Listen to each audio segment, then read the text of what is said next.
ஈரானுக்கு எதிரான போரில் தங்களுக்கு உதவும்படி நேட்டோ நாடுகளை அமெரிக்க அதிபர் ட்ரம்ப் தொடர்ச்சியாக வலியுறுத்தி வருகிறார். இந்நிலையில் பிரிட்டன் தனது ராணுவத்தை ஈரானுக்கு அனுப்பாது என்று அந்நாட்டின் பிரதமர் கெய்ர் ஸ்டார்மர் அதிரடியாக அறிவித்துள்ளார்.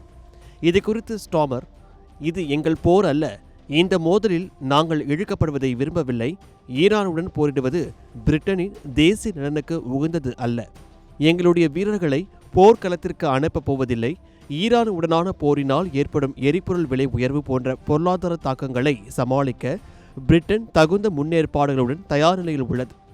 பிரிட்டனில் வாழ்க்கை செலவை குறைக்க நாம் செய்யக்கூடிய மிகவும் பயனுள்ள வழி மத்திய கிழக்கில் பதற்றத்தை தணிப்பதற்கும் எரிசக்திக்கு மிகவும் இன்றியமையாத பாதையான ஹோர்மூஸ் நீரிணையை மீண்டும் திறப்பதற்கும் அழுத்தம் கொடுப்பதே ஆகும். தொடர்ந்து நடைபெற்று வரும் ராஜதந்திர முயற்சிகளை வரவேற்கிறோம்.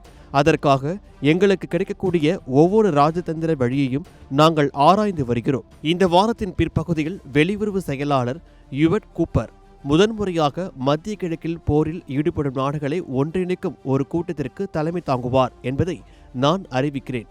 வளைகுடா முழுவதும் கடல்சார் பாதுகாப்பிற்காக ஒன்றாக செயல்படும் நமது நோக்கத்திற்காக பிரிட்டன் இப்போது 35 நாடுகளை ஒன்றிணைத்துள்ளது. அந்த கூட்டத்தில் கப்பல் போக்குவரத்தின் சீரான நிலைமையை மீட்டெடுக்கவும், சிக்கியுள்ள கப்பல்கள் மற்றும் மாலுமிகளின் பாதுகாப்பிற்கு உத்தரவாதம் அளிக்கவும், அத்தியாவசிய பொருட்களின் போக்குவரத்தை மீண்டும் தொடங்கவும் தேவையான அனைத்து ராஜதந்திர மற்றும் அரசியல் நடவடிக்கைகளையும் மதிப்பீடு செய்வோம் என்று பேசியிருக்கிறார். போர் உச்சத்தில் இருக்கும் இந்த நேரத்தில் பிரிட்டனின் திடீர் விலகல் அமெரிக்காவிற்கு பின்னடைவாக பார்க்கப்படுகிறது.